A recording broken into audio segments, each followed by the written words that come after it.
আমরা এমন একটা মহিলার কর্মী, যে মহিলা বাংলাদেশের রাজনীতিতে একজন উজ্জ্বল নক্ষত্র।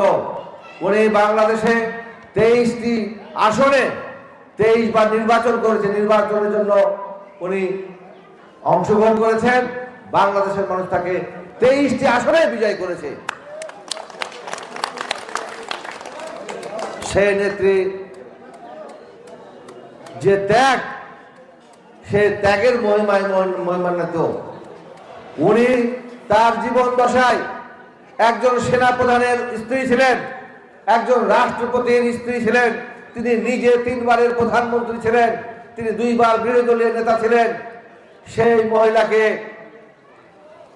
মহিলার স্বামীকে হত্যা করা হয়েছে, সন্তানকে হত্যা করা হয়েছে।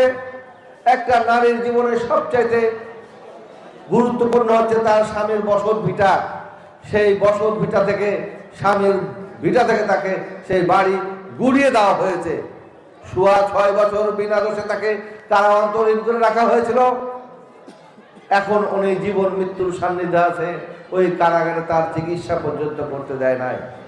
আজকে সেই নেত্রীকে জীবন মৃত্যুর সান্নিধ্যে প্রায় 6 বার ডাক্তার বলেছে, প্রায় 6 বার উনি প্রায় মৃতপ্রায় হয়ে গেছিলেন। আমরা সেদিন ঢাকায় গেছিলাম, তার জ্যেষ্ঠ পুত্র তারেক রহমান সেদিন বলছিল যে আমার মা বেগম খালেদা জিয়া হচ্ছে আমার মা। তারেক রহমান এই বক্তব্য দিয়েছেন। আর আপনি যদি জানতে পারেন যে আপনার মা 6 বার মৃত্যুর হাত থেকে ফেরত এসেছে, আপনি কি আপনার মাকে আপনার কাজ ছাড়া করবেন? আপনার মায়ের চিকিৎসা করবেন না? এরকম হবে? কিন্তু দেখেন, আমার কোনো উপায় ছিল না, আমি লন্ডন থেকে বাংলাদেশে আসতে পারিনি। আর আমার মা দেশের মানুষ ছেড়ে কখনো কোথাও চলেও যায়নি।